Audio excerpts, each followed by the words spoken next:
Totoo po yung sinabi niya na nilaban niya hanggang dulo. And kaya po ako naiiyak kasi bumabalik po sa akin yung mga panahon na yun na pinaglalaban niya talaga ako. Talagang pinipilit niya, hindi, ayusin natin to. Hindi, kaya. Naiiyak po ako sa part na bakit kami umantong sa ganun, na hindi ko to ginusto at mas lalong di niya ginusto, na ayoko ko kasi yung ganun yung bumibitaw ako, pero kailangan. Nagigilty na po ako sa sobrang bait niya. Yung palagi na lang siya yung umuunawa. Ang hirap po sa part ko na makita ko yung taong mahal ko na laging adjust ng adjust.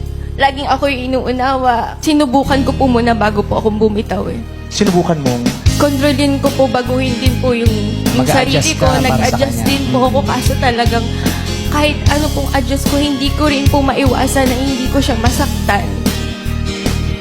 Na nauuwi pa rin po doon sa part na may mga nasasabi pa rin ako, hindi ko pa rin maiwasan. Para po kasi sa akin, hindi niya deserve yung kagaya ko. Deserve niya yung taong hindi siya sasaktan.